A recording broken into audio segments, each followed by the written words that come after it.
चक्राता एक ऐसी जगह जहां की हवाएं हमेशा शांति और सुकून का एहसास कराती थीं। लेकिन 2014 की एक सर्द रात ने इस जगह की शांति को हमेशा के लिए खत्म कर दिया। अभिजीत, पॉल और मौमिता, दो कलाकार जो एक खुशनुमा सफर पर यहां आए थे, वापस कभी नहीं लौटे। उनका इंतजार कर रही थी एक खौफनाक साजिश जिसने इस घाटी को एक दर्दनाक याद में बदल दिया। 22 अक्टूबर 2014। अभिजीत और मौमिता, जो दिल्ली में एक साथ रहते थे, चक्राता के टाइगर फॉल का मजा लेने निकले थे। वहां उनकी मुलाकात हुई एक बोलेरो चालक राजू दास से। वह उनके लिए एक साधारण ड्राइवर था, लेकिन अंदर से कुछ और ही साजिश रच रहा था। चक्राता की घुमावदार सड़कों पर चलते हुए बोलेरो में अचानक और लोग भी सवार हो गए। बबलू, गुड्डू और कुंदन, ये वो लोग थे जो जल्दी ही इस सफर को एक खौफनाक मोड़ पर ले जाने वाले थे।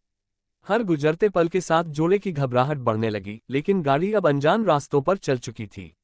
उनके पास कोई रास्ता नहीं था। टाइगर फॉल से लौटते वक्त, जब रात घनी हो चुकी थी, वो लोग अचानक अपने असली रूप में आ गए। अभिजीत और मौमिता ने विरोध किया, लेकिन उनके हाथ पैर बांध दिए गए। अभिजीत को रस्सी से गला घोंटकर मार डाला गया और मौमिता को उन दरिंदों ने अपनी हवस का शिकार बनाया। ये रात उनके लिए हमेशा के लिए खामोश हो गई थी। रात की घनी चुप्पी में, जब आसमान भी मानो उनके अपराध की गवाही नहीं दे रहा था, उन दरिंदों ने फैसला किया। अभिजीत और मौमिता के शव अब उनके लिए सबूत थे, जिन्हें मिटाना जरूरी था। यमुना नदी के पुल से मौमिता के शरीर को नीचे फेंक दिया गया और अभिजीत का शव नौगांव के पास खाई में। अपराध छुपाने की उनकी कोशिशें चालाकी से भरी थीं, लेकिन क्या वो बच सकते थे? जब मौमिता के पिता ने अपनी बेटी और अभिजीत के गायब होने की शिकायत दिल्ली के साकेत थाने में दर्ज कराई, तब तक किसी को अंदाजा भी नहीं था कि ये मामला एक साधारण गुमशुदगी से कहीं ज्यादा बड़ा था। पुलिस की खोज शुरू हुई, लेकिन असली सच्चाई अभी भी अंधेरे में थी। अपराधी कितना भी चालाक क्यों न हो, एक छोटी सी गलती उसकी चालाकी को बेनकाब कर सकती है। ऐसा ही हुआ जब राजू दास ने मौमिता का मोबाइल अपने पास रख लिया और उससे एक कॉल कर दी।